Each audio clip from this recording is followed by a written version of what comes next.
It's very choppy.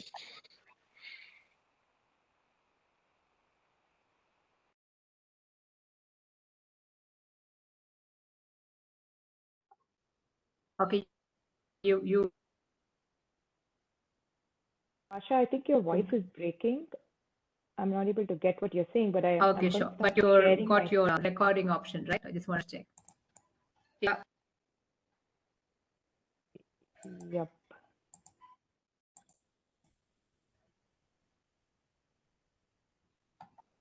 I think we can go ahead and get started. Cool.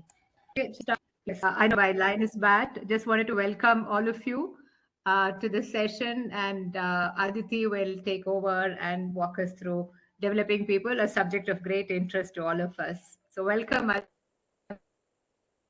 Aditi. Thank you so much for agreeing to present to you. Thank you. Thanks for the opportunity. Hey everyone, good morning, good afternoon, or rather good morning and good evening, because I'm not too sure how many people are logging in at afternoon and from where, but good morning and good evening for those of you all on this call. I see some of my team members as well, so a shout out to you all too. So today I'm going to be talking about developing people. Just a little bit about myself first. Let me just get this a little out of the way. So I'm heading the global product docs team at Automation Anywhere. I've been with Automation Anywhere for a little over 3 years now. I've been a technical writer and in the technical communications field for about over 16 years now. I started off as a technical writer and grew up the ranks to become a senior manager now. I'm very passionate about enabling customer success and user experience, especially through content experiences. And I believe content plays an extremely important or integral role in that. I'm also or equally passionate about developing people and setting them up for success in their career. And I've had the opportunity to play a part in that, and I'm truly privileged and humbled by that opportunity. Hang on. Okay, it's not moving ahead. Just give me a second to figure out. Okay. So in today's agenda, I'm going to be covering the art of developing people, but more through a personal story, and also the science that you can apply to developing people through some pretty popular industry standard tools and practices that are available and that can be easily used and applied. So I wanted to start or sort of set the ground with this quote, a very inspiring one, and also I felt very apt for this session. This quote has been a guiding light for me in my career, especially as a leader, and I hope that it resonates with each one of you all as well.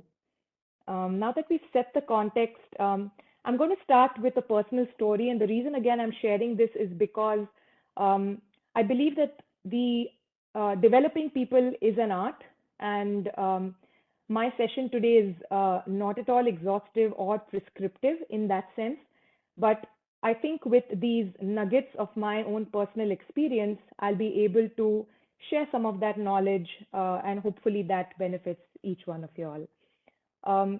So coming back to the personal story, in the fall of 2020, our documentation team at Automation Anywhere saw the back-to-back, very sudden and quick exits of two senior documentation leaders in the US. So naturally, this was a very disruptive moment for us as a team. However, I stepped up, to take on the role of the leader of the global documentation team. Till then, I was the leader for the India Docs team. This event actually gave me an opportunity to really look within as well at the talents that we had nurtured within the team to identify potential leaders and give them that leadership opportunity. So senior team members were given the opportunity to now manage and lead people. And the growth for our team didn't just stop there. Every individual contributor on that team stepped up, leveled up, went beyond their current job role, current requirements, and really helped to ensure that the team continued to stay stable through this pretty disruptive event. We ensured business continuity because documentation is a super critical asset for us, especially the kind of organization that we are in and the stage of growth that we are in. It also that level of maturity that each one of the team members showed also made sure that the team continued to be stable. And so some of them are on this call, and I'm really thankful to them for that. I'm super proud to be part of this team. The reason I shared this story with you all is because I found that there are a lot of characteristics and traits that one develops over a period of time. Some of these you naturally possess, some of these need to be honed, need to be developed, need to be consciously developed. And especially in times like this, when you go through certain disruptions, organizational changes, a lot of these different traits and skills and attributes can be called upon.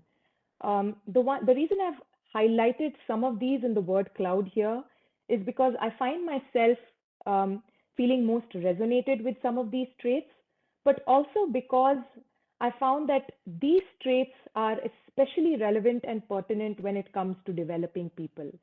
I do want to add the caveat, though, that this is by no means an exhaustive or prescriptive list. I'm sure there are several other traits and skills that will make each one of you all or each one of us better and good leaders. And it really depends upon the context that we're in. But in my career story so far and in my leadership experience so far, these have been some of those traits that have most resonated with me and some that I found myself calling upon and using the most often. So that was a little bit about the art of developing people. And again, the reason I say that it's an art is because it really is very unique to each person's context, each person's situation, the team that you're in, and also your own temperament as a person. So I don't have a prescriptive one-size-fits-all approach, but I do hope that some of what I've said so far will give you all some things to think about and identify those opportunities within your current context, organizational changes that you've currently gone through, which you can look back and retrospect and see what were some of those traits and qualities and skills that really helped you to navigate such events, with a sense of resilience and with a sense of being super grounded when you're going through them. Now let's switch gears a little bit and come to what I like to say, the science of developing people, or the science that you can apply to developing people. This is through some tools and practices that I have used in my leadership experience so far. Some of them are fairly industry standard, some might be a little more unique to my context, and I hope that they will benefit you all as well. So to start with, I will say that a lot of these practices and tools that I'm going to talk about today should ideally be baked in, implemented, or adopted at the outset itself. And by that, I mean, it's best if it's done at the time of either when you're building a team from ground up or you're inheriting a team.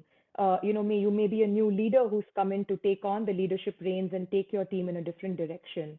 I think a lot of these practices, if they are implemented early on itself, what they do is they set a very strong foundation for you as a leader, as well as your team members in the team, to develop that sense of adaptability, resilient, to be able to navigate through several such career disruptions, career changes, career progressions as well, in their own respective career journeys. So to start with, I would say one of the most fundamental things you'd want to do, especially as a new leader or someone who's taking on the reins in an existing team, is to make sure that you have very clearly defined roles within your organization or your team or the group that you're leading, and that each of these roles have very clear career paths identified for them. This helps your team members really relate to what career progression, career growth, and development means. And it makes them obviously stay motivated because they know that they're not working in isolation and that there is a clear plan for them ahead of this. So this is a very typical sample career path that many tech pubs groups have in our field. I've picked up one that we typically are following here in my organization. So we do have technical writers, technical editors, and tool specialists. So I see a few questions coming in. I'm probably going to take them right at the end, if that's okay. Moving on. So I've put together here a very sample competency-based career path that we have. Given confidentiality reasons, I'm not able to put the whole snippet of it, but I hope this gives you an idea. You can see here how the core competencies for each of the roles sort of progressively grows from the previous role onto the next one. We have identified as an organization several such core competencies that we have. And this really also gives a blueprint or a benchmark to a lot of your team members on some of the behaviors or skills that are expected or that they would demonstrate from the role that they're currently in. It gives them that opportunity to see what success in their current role means and what it would take to move on to the next level. The other thing that I really like doing, and I especially do this when I have new team members joining in, or I am potentially new to those people, is sit down and have a very in-depth series of conversations, especially initially, to really understand them as people, understand what motivates them, what are their natural interests or skills or strengths, what do they aspire to, what do they want from their own career journey.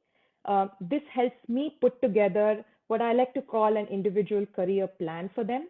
It also helps me plan for where best I can match them to in terms of the projects or the initiatives that we are supporting. Because I do believe that I'd like them to be matched to places where they are most naturally inclined to, where they can be quickly ramped up for success, and where success looks much easier to them than something that is extremely daunting. I'm not saying that we don't encourage stretch opportunities and challenges, but initially we do want to see that if we can map them to areas which naturally align to their skills. What you'd also want to do as a manager or as a leader in your regular day-to-day work is also make sure that you have these conversations on an ongoing basis with your team, and that you don't always get lost in the flurry of assignments, projects, work items, tickets, and things like that. You'd want to continue to invest in getting to know them as people, revisiting some previous aspirations, some previous plans, some previous improvement areas that you've discussed with them, just so that you're having that conversation and your team members can see that you're personally invested in them and you are looking out for their continued growth and continued success. So at this stage, or in a tool like this, your role would be more of a career coach and less of a typical manager or a project manager who's only in charge of their day-to-day work and day-to-day assignments. The other thing that we like doing, and this is something that we actually started doing, or rather I started doing at Automation Anywhere, I hadn't done this previously in my previous organizations, was 2x2 reviews. We do this either on a quarterly or a biannual basis. What this does is this helps you as a manager have those very open, very transparent, very candid dialogues with your team members so that both of you all can share your perspectives. You obviously look or revisit or take stock of those career plans that you've charted out and you've been having conversations about. It's also a great opportunity for your team member to call out, highlight certain achievements, big wins, outcomes, and also look at some of the development areas you've identified, revisit them, and see the progress being made on them. So here's a sample 2x2 review that we typically have done at Automation Anywhere. So you can see there are 4 quadrants with the x-axis aligned towards an individual's inherent motivation, drive, or desire, versus the y-axis, which is more in terms of their skills, abilities, and so on. Again, like I said, this is a place, a safe harbor discussion that a manager and their team member are having, where you're able to very openly, authentically, share where you think you as an individual fit within these quadrants. So you'd use probably the purple dots for yourself and the green dots for as a manager. The aim is not to get the purple and green dots aligned exactly. It is to just share perspectives and try to understand why someone feels they fit within that quadrant, and see whether having that open, honest discussion can help us identify areas to work on and next steps and a plan. So this would be how typically a completed 2x2 would look like. Like I said, the green and the purple dots don't have to necessarily align. If they do, great. If they do not, it's not bad, it's not wrong. It's just a chance for two differing perspectives to come together and be able to have a very healthy, open, candid conversation. So we try to do these 2x2 reviews at least on a biannual basis at Automation Anywhere, and we found that it has resonated with our team members because, again, it provides those very authentic conversations. Let's zoom out a little bit and get to the more macro level. Objectives and key results using the Management by Objectives MBO framework is another framework that a lot of organizations use to align the entire organization, teams and groups and so on, to a collective vision and a mission.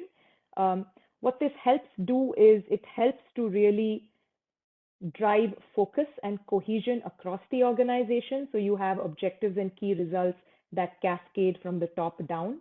And every group and team has their objectives, that's goals that they need to achieve, and key results, which are what those goals look like or what meeting those goals look like. How would you measure success?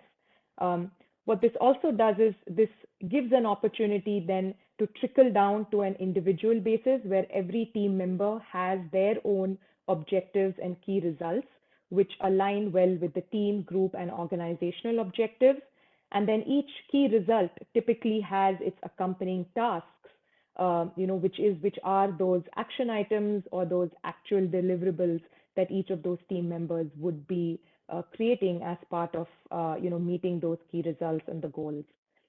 You'd want those goals to be SMART goals: specific, measurable, achievable, relevant, and time-bound, because that way it helps to keep that sense of focus and also be very precise. What I like about the whole OKR and SMART goals framework is that it really helps to drive a sense of purpose with individuals, because it's nice to be able to see your day-to-day work, your individual contributions, the outcomes that you achieve trickle up and make a difference to the bigger picture or the bigger whole, and help your organization meet that collective vision and mission. So this is really another nice way to get team members to have slightly more quantifiable goals and metrics and outcomes to call out or to achieve.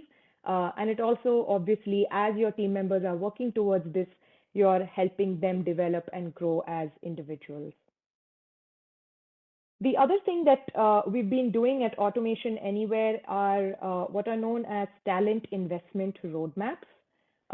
This was an initiative by our People Experience organization. What it means is that, or what it meant rather, was that typically all employees in the company filled out a career experience survey.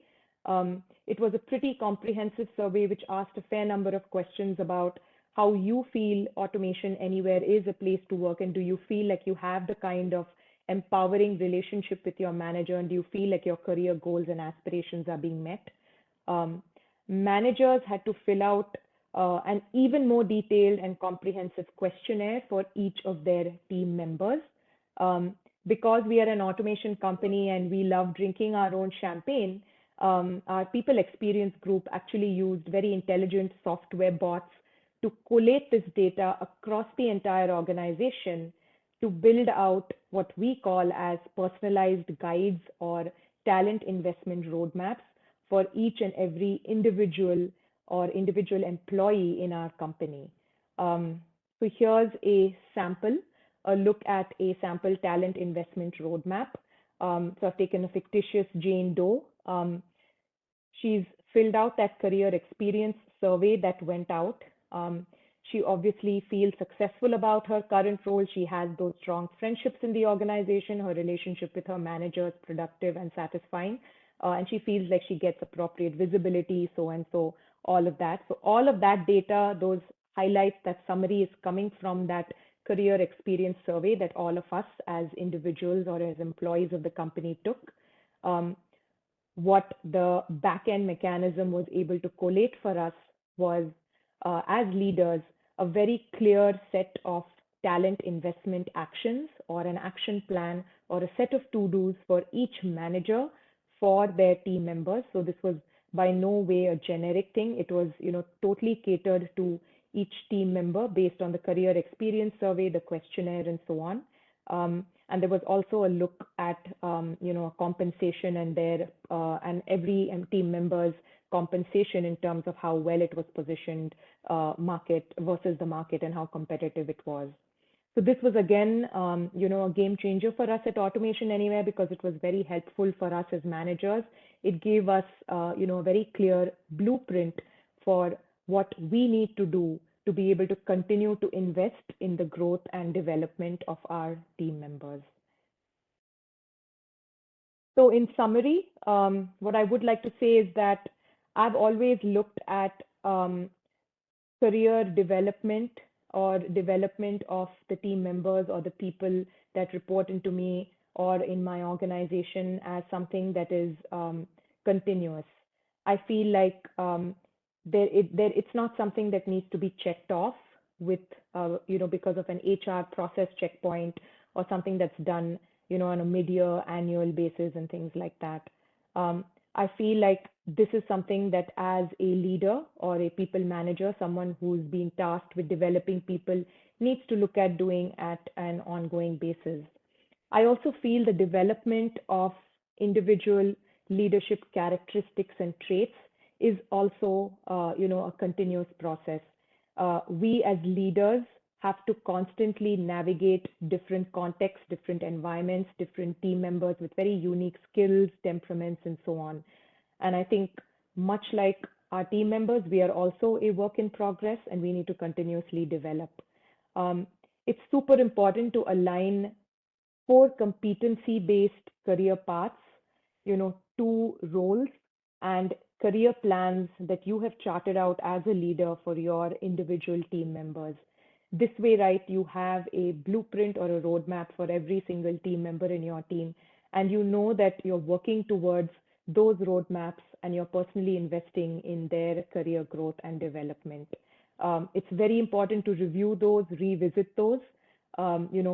Circumstances change, people change, context change, and therefore I found that reviewing those is always very helpful. It always helps to have those check-in conversations on a quarterly or at least biannual basis to make sure that your team members' aspirations continue to be what they are, their areas of interest are the same, and so on. Linking career plans, individual OKRs and goals to the larger organizational objectives really helps to drive or instill a sense of purpose with each of us as individuals. It feels really good that we are contributing to a much bigger collective whole, and that whatever we do in our day-to-day work, the outcomes that we are helping achieve are helping to drive the adoption or the possibility of that collective vision and so on. I love this job that I have of managing and developing people. I think it's a highly rewarding and a highly satisfying endeavor. It stays with you long after your team members may have left you to pursue other career adventures of their own. And that's the nice part of it, because you have set them up for success and set them up during your time with them to be able to take on that next opportunity, that next growth opportunity, and that next career adventure. And that's why I think, irrespective, it continues to stay as a rewarding and a satisfying job. So with that, I'm going to move on to question and answers. I think we have a fair amount of time. I've been able to wrap up in about half an hour. So, I'd love to take more questions. Probably I could just open up the chat and see what are some questions that have come in. Go down.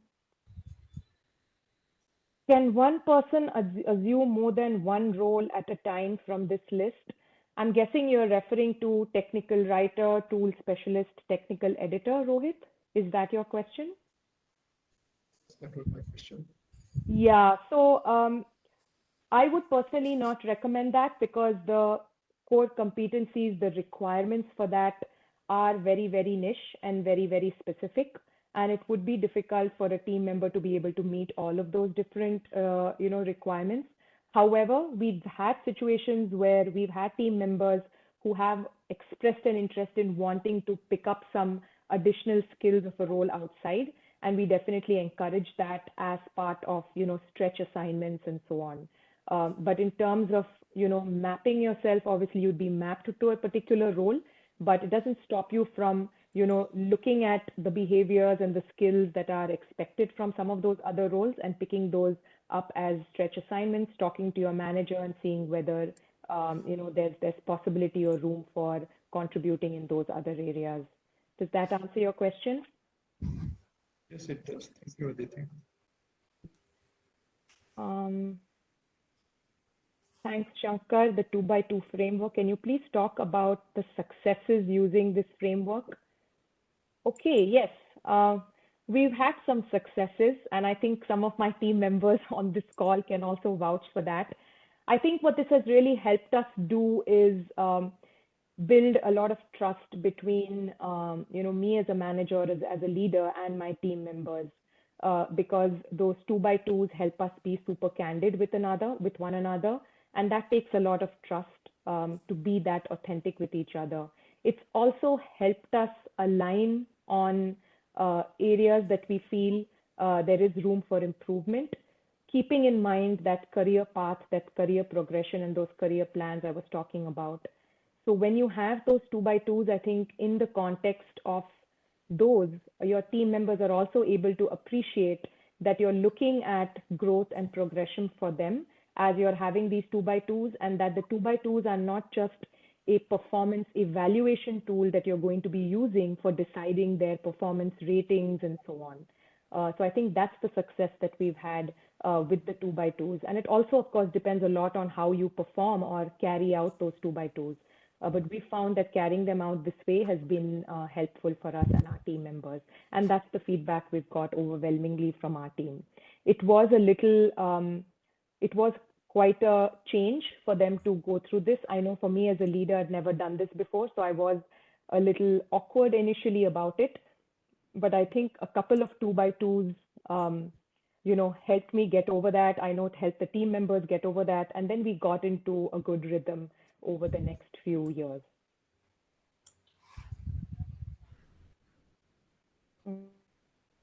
Okay, a lot of other, love the presentation. Okay, hang on, I'm trying to.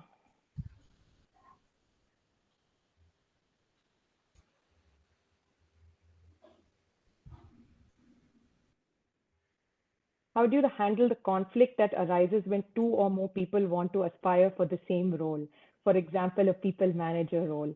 Excellent question, Vijay. I think a lot of it really depends upon those core competencies, those plans, and the context that you're in, right? It's also about having very candid conversations and setting expectations. Especially in a role like a people manager role, I think a lot of team members need to understand that the context also makes a whole lot of difference. It's not just the possession or the ability to demonstrate certain skills and traits. So I think as a manager, if you can, set expectations with them, make them understand that bigger picture, it would probably help. I've not had that experience so far. Knock on wood, I've been quite fortunate to have been able to make the people that I wanted to make people managers. And certain people that I know are, getting ready for it, getting suited, primed up for it. However, the context is not presenting itself I've been having those, very candid conversations with them.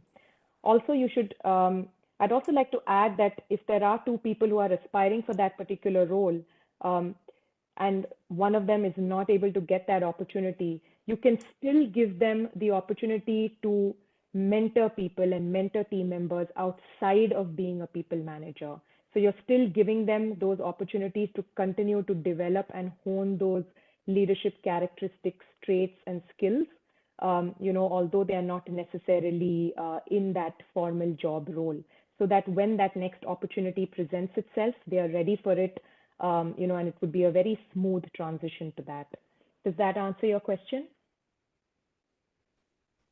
Yes, thank you so much. Cool. How do we define the responsibility for various stages within the same role? For example, you did show a snippet, but are there any resources that can help us delve more into responsibilities? So I'm sure there are resources available online. I could not share more than the snippet because of confidentiality reasons. We as leaders have prepared that for our team members. It's really coming in from our experience, as technical writers ourselves. But I'm pretty sure there should be some resources that are available online. Your job descriptions that you see for different roles, that companies are advertising for are fairly consistent, and you can get an idea about, what success looks like, or what are the skills, that you're expected to demonstrate as a senior writer versus a staff lead writer versus a principal writer.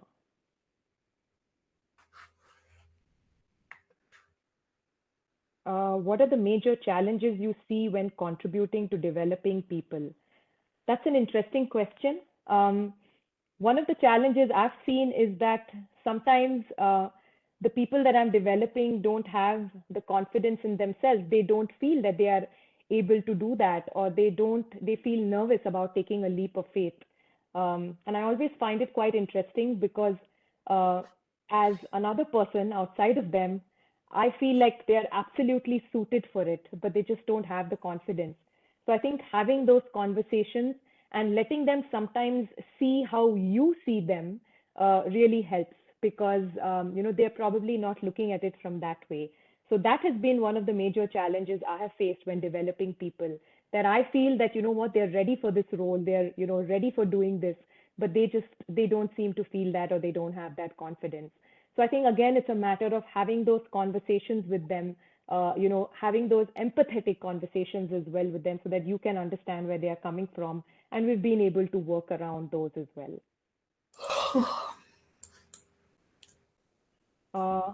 Amol, after spending 11 years into one domain as I did mid-year career change, how can I accelerate career path into test some of the skills are transferable, but all?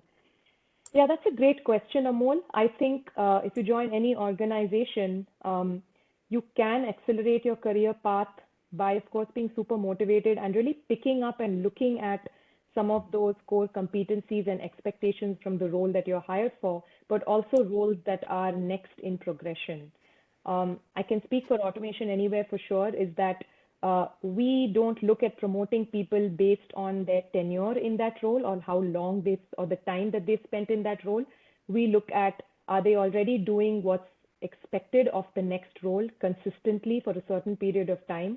Have they demonstrated the maturity, the experience that's needed by way of working on those assignments, those stretch assignments, those challenging assignments, to be able to continuously develop those skills and accelerate their growth, to the next level.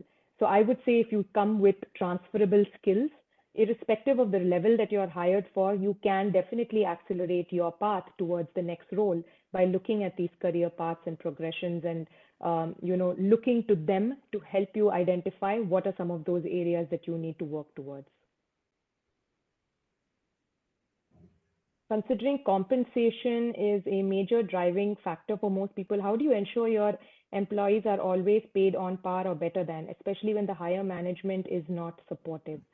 So this is something that we work very closely with our people experience organization, and they actually take care of this for us.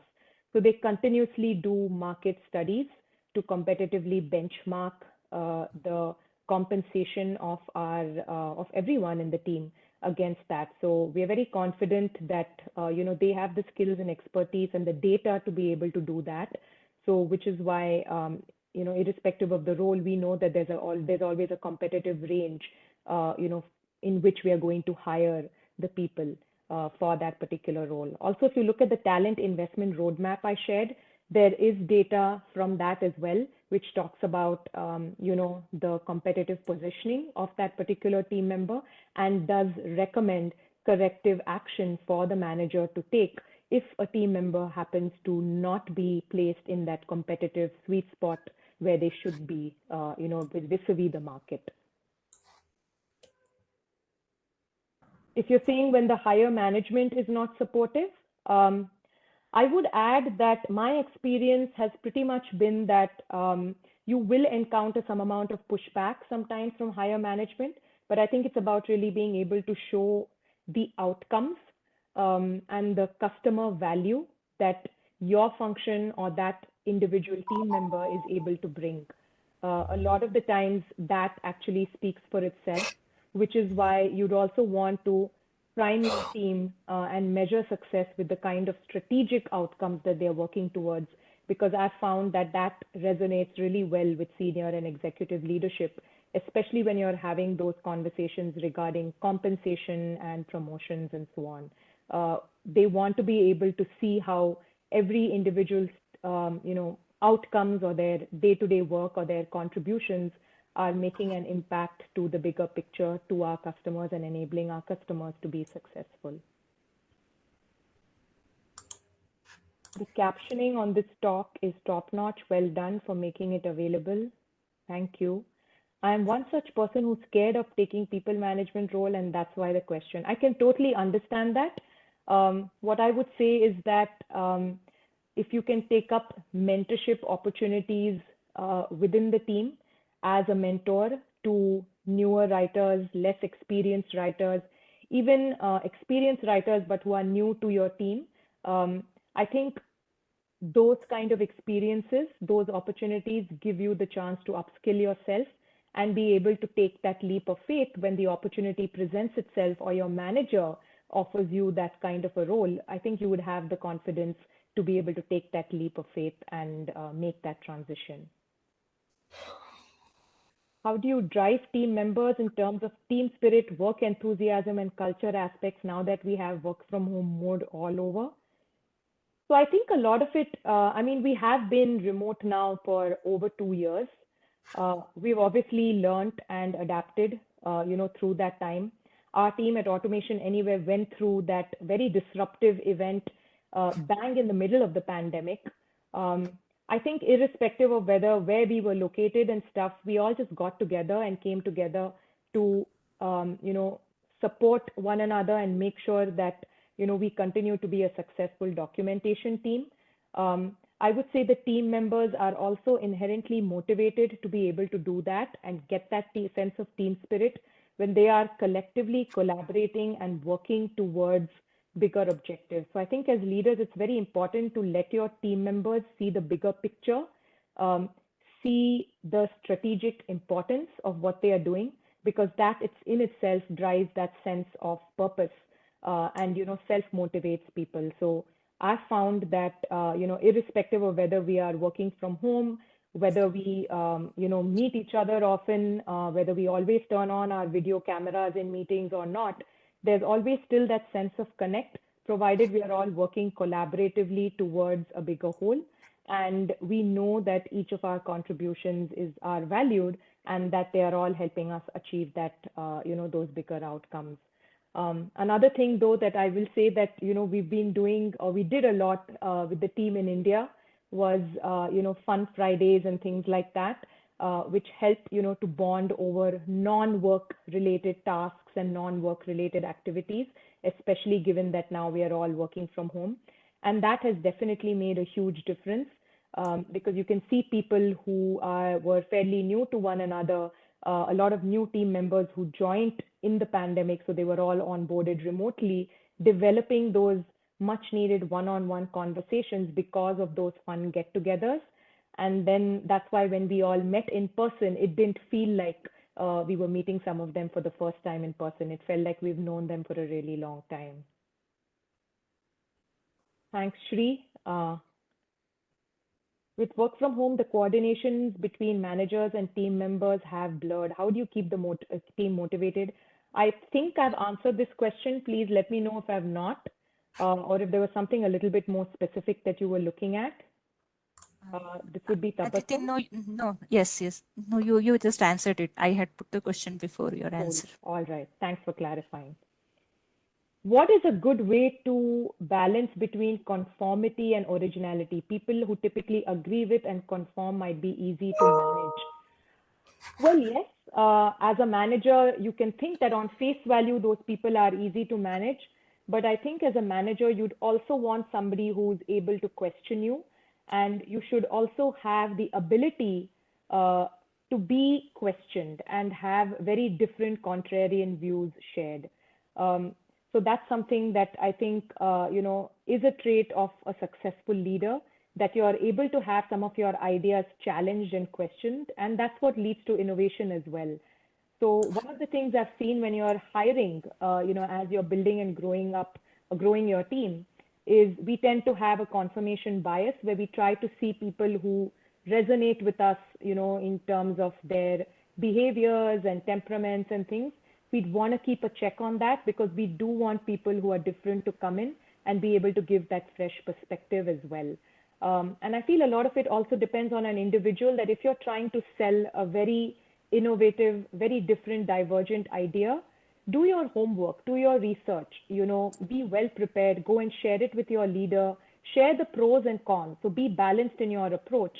And I'm pretty sure that a reasonable leader would, see the merits of that and be able to work with you to adopt an innovation or a different way of doing something. Did that answer your question, Vijay?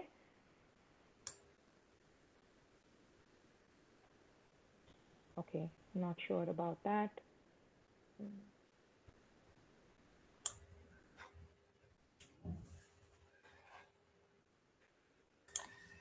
Yeah, so I think, your question, I think, has come in a second time with a little bit more.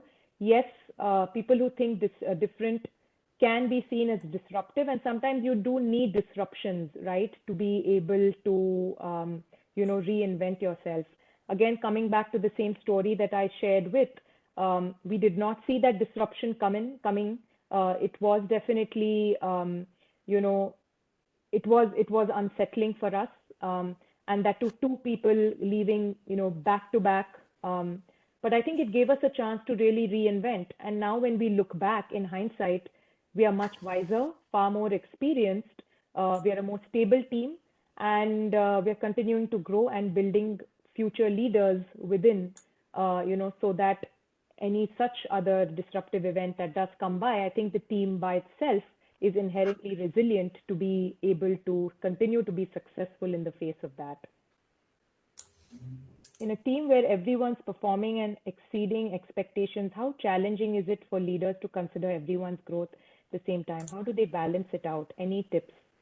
Well, if you're evaluating people on a very, well-defined, specific, precise set of, expectations, competencies, and so on, if they are exceeding expectations, I don't really see it as being a challenge for managing their growth. I think you have to just learn to set expectations, and you as a leader also have to work hard to identify and be creative in developing those opportunities for each of those performers that are exceeding expectations. In terms of compensation, again, like I said, when you need to propose a, compensation revision or a promotion and so on, and you obviously need to get that approved by your leadership chain. It really comes down to the outcomes that these different team members, are achieving and the strategic value of those outcomes. So if all of them are truly exceeding your expectations, you would definitely have outcomes that would back themselves up and be able to speak for themselves. And, if you're in a organization that obviously values performance, you should be able to, be creative and ensure that everyone gets compensated or rewarded and recognized, for exceeding expectations.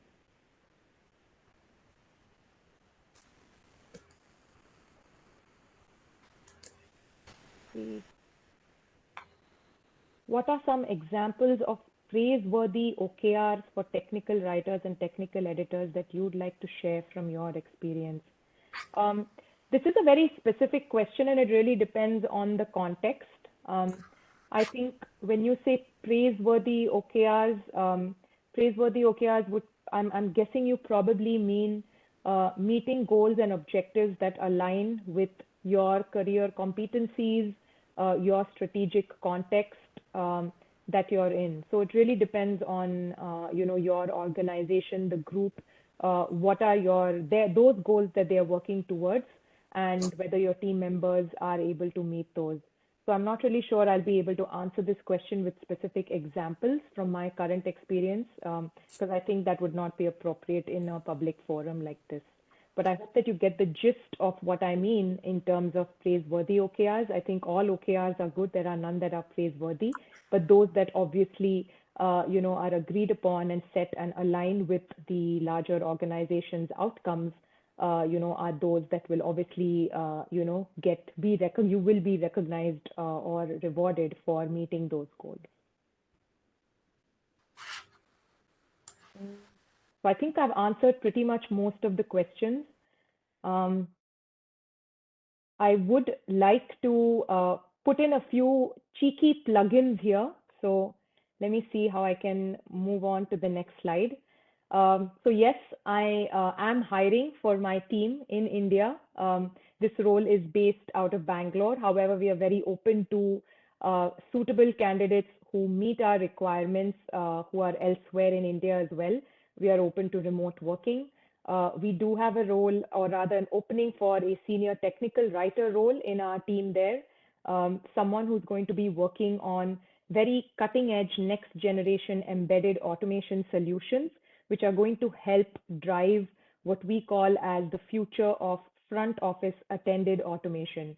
If you're interested, you can click on that link. You can check out my LinkedIn profile. I've posted that position there, or you can go to Automation Anywhere Careers and find our senior technical writer position listed there. So do join us if you think that you want to transfer the future of work and you want to make a difference to how automation helps to free us up of regular, mundane, repetitive tasks so that we can truly unleash our potential and creativity as human beings. The other plug is for the Convex Ideas virtual conference that I'm participating in the week after next. It's on the 25th to the 27th of July. It's a virtual conference by the Center for Information Development and Management, CIDM. This one is a panel-based conference, and I'm one of the panelists on the metrics panel. So my panel discussion is on July 26th. Do visit the website. You can go and check out Convex Ideas on the internet and browse the agenda, have a look at the panelists. We have some thought leaders, people that I have looked up to in my career as thought leaders participating in panelists. So it should be an interesting knowledge sharing and a very informative event for all of us. So with that, I'd like to pass it back on to the organizers. Thank you so much, Sharat, Asha, and Anu, for your help in the logistics of this. Asha, for the opportunity as well. I know this session of mine has been, continuously rescheduled and it was due a long time ago, but better late than never. And I hope that, I have been able to share with you all, some of my nuggets of wisdom from my leadership experience so far. I'm also a work in progress, continuously learning and growing. And I'd love to connect with, you all on LinkedIn. Do look me up and, happy to connect, happy to share ideas. I also, voluntarily do one-on-one mentoring and stuff. So if there are opportunities or if there are things that you all think, you all want to talk to someone about, in terms of your career, or I know some of the questions could have better been answered in one-on-one conversations. I'm happy to do that. Connect with me on LinkedIn and we can get that going. I'm going to stop sharing and pass this back to the rest of y'all. Anything else we need to do in closing, Asha or Yes. Sharat? Yes, so thanks a lot, Aditi. That was a really, really interesting session, and I have a feeling you will get follow-up questions. We do have Sharath. He's going to share a feedback form in the chat. It would be great if you could fill this up. It'll help us plan better sessions. Also, since we do have about 9 minutes, if you have any more questions, please do ask Aditi when she's here. Yeah, shoot, guys.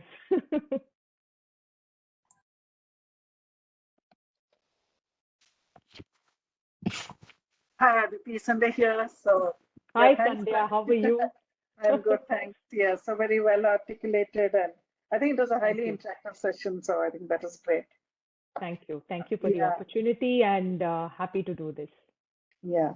So I just had a question. You had mentioned on individual development plans that you kind of prepare it for the team members. I just wanted to kind of just deep dive into that a bit. So is it something that you prepare, or you expect the team to prepare, or it's a combination? What's your Yeah. philosophy? So this is just something that it's my ritual that I have done. I found that creating this or making an artifact of this just helps me as a manager have that blueprint for each one of my team members.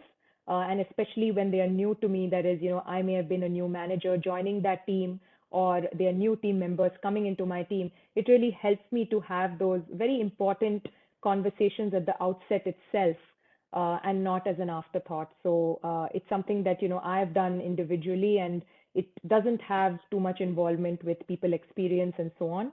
But team members, obviously are play a very active role in contributing to that through obviously those one-on-one in-depth conversations that I have with them. Okay, yeah, thanks. Yeah, just I had a slightly different take on that. I mean, I strongly believe in individual development plans as well, but I think that the person drives their own development. So I think they need to create it, and I see the manager's role more as a facilitator there, and of course helping and supporting all along and coaching. So yeah, that Sure. was the point. Thanks. Yeah, I just wanted to add that sometimes, as Aditi said, people underestimate themselves. So it is good, in which case we can add on to what they have come up with, saying that actually, you could do this also, or you could do Yep. more. Yeah, very Yep. often people underestimate what they can do.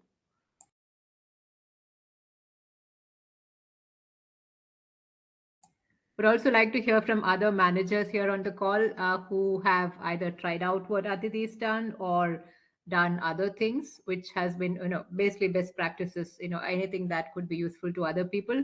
It would be great if you could share it here.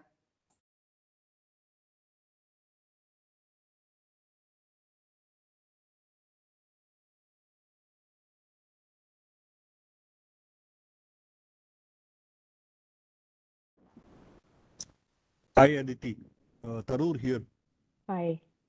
Mentoring is something that has worked a lot, and equally important is that, that 1:1 where you have the pair, the main person and the person playing the backup role. That has worked tremendously in some cases. But sometimes there is resistance met where you have group leaders and they say that why is this person trying to come and focus most?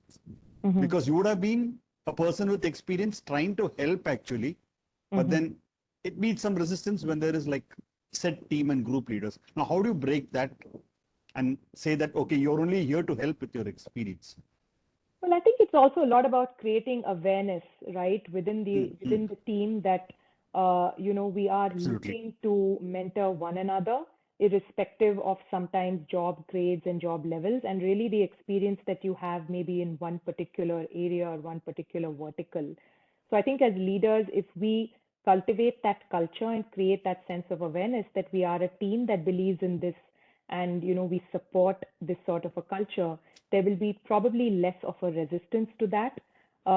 Also, I'd look at mentors, to be more like coaches, right? It's not someone who's coming and telling you or directing you to do something, but it's more someone who's, helping you also probably figure certain things out, brainstorming with you and being that guide. So I think the style in which it's done also, plays an important role. And I think as leaders, when we are encouraging that, if we are creating awareness about this or setting that type of cultural context within our team, that mentorship is not, it's not top down or because somebody is better at this than you are and so on, but it's more that, someone may have had more experience working on this and, instead of reinventing the wheel, they are here to share some of their nuggets of wisdom with you, and for you to sort of brainstorm with them. It might be, more accepted or more adopted, and there'll be less pushback. Thanks a lot for your time. That was a great half an hour. Thank you. Slides. Hey, Aditi, Vinay here. Hi, Vinay. Yeah, I just wanted to know, like, apart from that authoring tools or maybe other aspects of technical writing, do you have any training framework or anything in terms of any other skills or any generic soft skills which you prefer to get trained to your team members or as such? No, absolutely. And I think soft skills are as relevant and pertinent as some of those harder technical skills are, right? Yeah. So again, this is, this works two ways.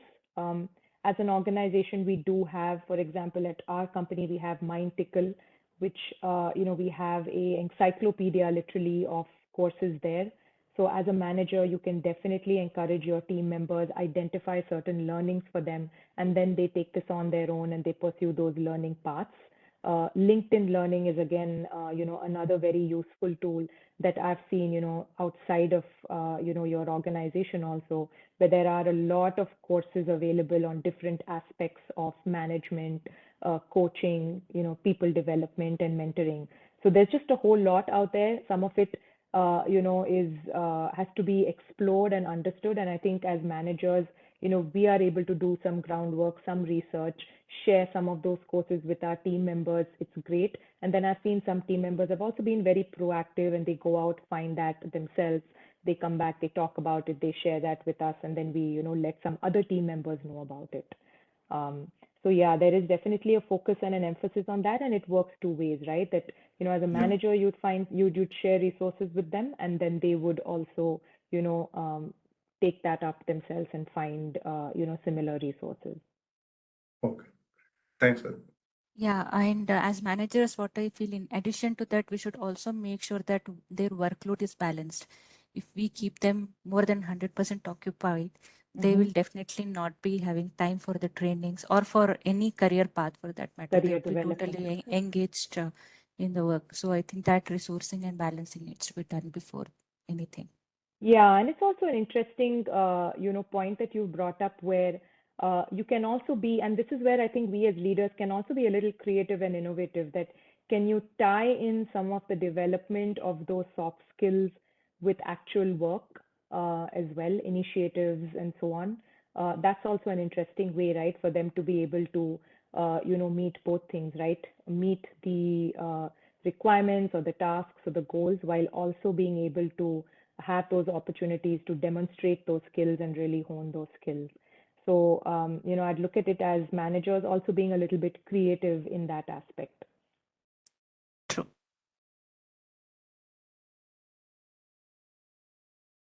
I think I see a few things. On time right now. Yeah. Anything any more on chat? Because I can't see any direct questions to you, Aditi. Do you have anything? I think someone has posted, I think there's Revati who's posted, great session helps. Is there any mentorship program you conduct? Would be glad to receive such thing. So mine has been more one-on-one mentoring. It hasn't been a specific like program that I have facilitated because it really does depend on an individual, their context, what are their needs and so on. So I haven't done anything that's, institutionalized as such in that manner. It's more customized or one-on-one for as individuals have reached out to me, some people that I know, I've done that one-on-one mentoring outside of my work. That is, these are people who are not, part of my team or don't really report into me. Thanks, Aditi. Just wanted to announce, also share that we are planning to launch a mentoring program. We've done group mentoring, but now we're going to launch a program wherein you can have one-to-one mentoring with a series of senior leaders. So look out for some information from Sharat soon. I think we should let Aditi go. It's late for her. Thank you so much for staying up so late, Aditi. A fantastic session, as was quite obvious from the questions and the interaction. And it was great. We had 58 people dialing in, so which is really good. And yeah, you know where to find Aditi, and you can contact her for any more questions. Also, the session, the recording, and the slide deck will be available on the MTD site. If you haven't filled the feedback form, please do fill it up. It's in the chat. Thank you so much, all of you, and thanks a ton, Aditi. Great session. Thank you, everyone. Have a great day or a good night to those of you all who are logging in from here. Bye bye.